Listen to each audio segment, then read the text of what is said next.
রাসায়নিক জিনিসটা ছিল না। আমরা জৈবিক পদ্ধতিতেই আমরা চাষবাস করেছি, নিজেদের পরিবার লালন পালন করেছি এবং তার সঙ্গে সঙ্গে আমরা সমস্ত দেশের মানুষের অন্ন যোগান দিয়েছি। আজকে উৎপাদনের চাহিদার জন্য এবং মানুষের প্রয়োজনীয়তা মেটানোর জন্য আমাদেরকে বাধ্য হতে হচ্ছে কৃষিকাজটা করে নিজের জীবন জীবিকা পালন করার জন্য রাসায়নিক পদ্ধতিতে যেতে। এটা আমরা খুব ভালোভাবেই জানি।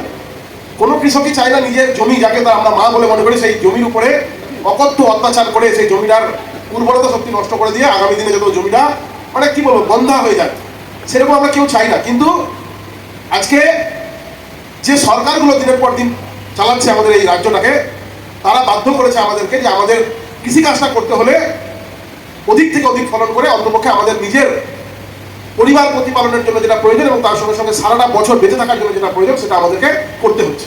আমি কৃষক পরিবারের সন্তান। আমার বাবার 30 বিঘা জমি ছিল, সম্পূর্ণ জমি বেচতে বাধ্য হয়েছি একটাই কারণে, চাষবাস করে পরিবার চলতো না। চাষবাস করে পরিবার চলতো না, চালানো যেত না। আর যেই কারণে আমরা বাধ্য হয়েছি সমস্ত জমি বিক্রি করে দিয়ে অন্য কোনো জীবন জীবিকা বেছে নিতে। কষ্ট হয় ওই জমি বিক্রি করতে গিয়ে, চোখের জল পড়ে কৃষকদের। পরিবারটা 5-7 দিন 10 দিন সেই মানে জমিটা চলে যাওয়ার শোক তারা ভুলতে পারে না। কিন্তু কি করা যাবে, কিছু করার নেই। এই রাজনীতির কারণেই আমাদের এই আজকের এই কৃষকদের এই অবস্থা আমি মনে করি, আমার ব্যক্তিগত মত। তাই আমাদের সকলকে সচেতন হতে হবে, আমাদেরকে ফিরে যেতে হবে শুরুর দিকে যেখানে আমরা শুরু করেছিলাম। প্রত্যেকে পারবো না, সম্পূর্ণ জমি পারবো না, বাস্তবটাকে স্বীকার করতে হবে। আমার 10 বিঘা জমি থাকলে 10 বিঘা আমি জৈব চাষ করতে পারবো না, কারণ সেখানে যে ফলনটা হবে সেই ফলনটা বিক্রি করে আমার পয়সা উঠবে না। কিন্তু আমাদের এটাও মনে রাখতে হবে, আজকে বিশ্ব বাজারে মানুষের মানে কোয়ালিটি চাইছে, কোয়ালিটি যার গুণগত মান অত্যন্ত উন্নত সেটাকে চাইছে। পয়সা দিয়ে কেনার ক্ষমতা আছে লোকের। মানুষ চাইছে যে আপনি কোয়ালিটি খাবার তৈরি করুন, যেটা খেলে মানুষের জীবনের উপর অনেক প্রভাব পড়তে পারে, ভালো প্রভাব পড়তে পারে, শরীর স্বাস্থ্য ভালো থাকতে পারে। সেই জন্য আপনার জৈব পদ্ধতিতে উৎপন্ন করা অল্প ফসল সেটাকে বেশি দামে কেনার লোক কিন্তু রয়েছে, লোক রয়েছে। সেই জন্য আমি আপনাদেরকে এটা অনুরোধ করবো যে আপনারা 10 বিঘায় করতে পারেন না, কিন্তু আমাদের 2 বিঘা আপনারা চেষ্টা করুন অন্তত জৈবিক পদ্ধতিতে চাষ করার। সেই 2 বিঘা জমির ফসলটা আমি জানি যে অনেক প্রয়োজনের তুলনায় কম হয়তো উৎপাদন হবে, কিন্তু সেটা হবে পিওর, এবং সেই পিওর জিনিসটা কেনার কিন্তু মার্কেট রয়েছে, বাজার রয়েছে। তাই আপনাদেরকে আমার কাছ থেকে চাষবাস শেখার কোনো প্রয়োজন আছে বলে মনে করি না। আপনারা তাল মিলিয়ে চলার চেষ্টা করুন।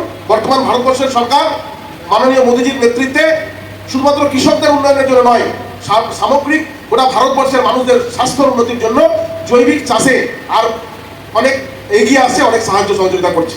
আমরা বদ্ধপরিকর, আমাদের জাতির, আমাদের দেশের যে মেরুদণ্ড মানে ভিত্তি কৃষক, সেই কৃষকদেরকে বাঁচিয়ে রাখাতে আমরা বদ্ধপরিকর। সেই জন্য আপনাদের জন্য যে সমস্ত উন্নয়নমূলক প্রকল্পগুলো আগামী দিনে স্কিমগুলো আসবে, সেই স্কিমগুলো আপনাদের স্কিম আপনাদেরকে পেতে হবে।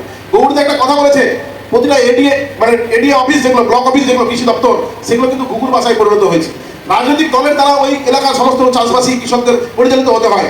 নির্দিষ্ট দলের মানুষদেরকে ওই কৃষি দপ্তর থেকে বিভিন্ন ধরনের সামগ্রী পাইয়ে দেওয়ার চক্রান্ত চলে। কিন্তু আমরা, আমাদের সরকার বদ্ধপরিকর। প্রথম দিনই বলেছে দল দলের মতো চলবে, সরকার সরকারের মতো চলবে। প্রতিটা মানুষের উন্নয়ন করা আর এই বর্তমান পশ্চিমবঙ্গ সরকারের একমাত্র দায়িত্ব এবং কর্তব্য। সেই জন্য আপনারা নিশ্চিত থাকেন, আমরা আপনাদের সঙ্গে আছি।